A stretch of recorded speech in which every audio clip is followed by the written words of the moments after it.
આકાશવાણી ભુજ સમાચાર આશુતોષ અંતાણી વાંચે છે. નમસ્કાર. ગુજરાતની તમામ 26 લોકસભા બેઠક માટે તારીખ 7મી મેના એક જ તબક્કામાં મતદાન થશે. 5 વિધાનસભા બેઠક માટે પેટા ચૂંટણી પણ એ જ દિવસે યોજાશે. તારીખ 12મી એપ્રિલે ચૂંટણીનું જાહેરનામું બહાર પાડવામાં આવશે. ઉમેદવારી પત્ર ભરવાનો અંતિમ દિવસ 19 એપ્રિલ છે. ઉમેદવારો તારીખ 22મી એપ્રિલ સુધી ઉમેદવારી પત્ર પાછું ખેંચી શકશે. ચૂંટણીના પરિણામો તારીખ 4મી જૂને જાહેર થશે.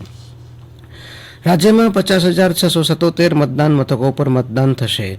રાજ્યના 4,94,49,000થી વધુ મતદારો તેમના મતદાન અધિકારનો ઉપયોગ કરશે, જેમાં આશરે 10,322 શતાયુ મતદારનો સમાવેશ થાય છે.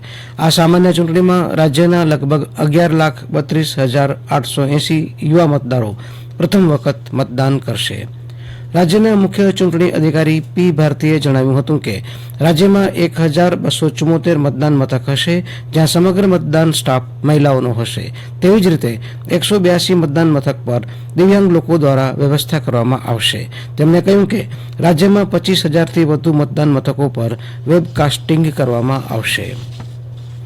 ચૂંટણી પંચે રાજ્યના તમામ રાજકીય પક્ષો સાથે બેઠક યોજીને આદર્શ આચારસંહિતાના કડક પાલન માટે માર્ગદર્શિકા આપી છે. ચૂંટણી સંબંધિત કોઈપણ ફરિયાદના નિવારણ માટે ચૂંટણી પંચ દ્વારા રાજ્યમાં કંટ્રોલ રૂમ પણ શરૂ કરવામાં આવ્યો છે. ચૂંટણી ખર્ચ પર નજર રાખવા અને નિયંત્રણ કરવા માટે રાજ્યભરમાં ફ્લાઇંગ સ્ક્વોડ પણ તૈનાત કરવામાં આવી છે. વધુને વધુ લોકો ચૂંટણી પ્રક્રિયામાં ભાગ લે અને ખાસ કરીને યુવા મતદારો મોટી સંખ્યામાં મતદાન કરે તે માટે ચૂંટણી પંચ દ્વારા વ્યાપક જનજાગૃતિના કાર્યક્રમો પણ યોજવામાં આવી રહ્યા છે. ગીરના જંગલ જેવા અંતરિયાળ વિસ્તારો કે આલિયા બેટ, શિયાળ બેટ જેવા પાણીથી ઘેરાયેલા વિસ્તારોમાં પણ મતદારો માટે ખાસ મતદાન મથકો ઊભા કરવામાં આવી રહ્યા છે. ચૂંટણી પંચ લોકસભા અને વિધાનસભાની ચૂંટણી દરમિયાન પર્યાવરણીય રીતે ટકાઉ ચૂંટણીઓને પ્રોત્સાહન આપી રહ્યું છે. પંચે ચૂંટણી તંત્ર અને રાજકીય પક્ષોને મતદાર યાદી અને ચૂંટણી સામગ્રી માટે કાગળનો ઉપયોગ ઓછો કરવા માટે નિર્દેશો જારી કર્યા છે અને ઈ-બુક્સ અને ઈ-ડોક્યુમેન્ટ્સનો ઉપયોગ પર ભાર મૂક્યો છે. આ સાથે ડબલ સાઇડ પ્રિન્ટિંગ અને લેઆઉટ ઓપ્ટિમાઇઝેશનની ખાતરી કરવા પણ જણાવ્યું છે. પંચે મતદાન દરમિયાન ઇલેક્ટ્રોનિક સંદેશા વ્યવહાર અપનાવવા નિર્દેશો જારી કર્યા છે. પંચે ચૂંટણી તંત્ર અને રાજકીય પક્ષોને સિંગલ યુઝ પ્લાસ્ટિકનો ઉપયોગ ટાળવા અને ઇકો ફ્રેન્ડલી ચૂંટણીઓ માટે લોકસભા અને વિધાનસભાની ચૂંટણી દરમિયાન અલગ કલેક્શન ડબ્બાઓ અને યોગ્ય સાઇનેજની ખાતરી કરવા જણાવ્યું છે. દરેક પ્રકારના કચરા માટે પર્યાપ્ત નિકાલની સુવિધા સુનિશ્ચિત કરવી, વાહન વ્યવહાર માટે ઇકો ફ્રેન્ડલી વાહનોનો ઉપયોગ તેમજ મતદાન દરમિયાન કારપુલિંગ અને જાહેર પરિવહનને પ્રોત્સાહિત કરવા પણ જણાવ્યું છે.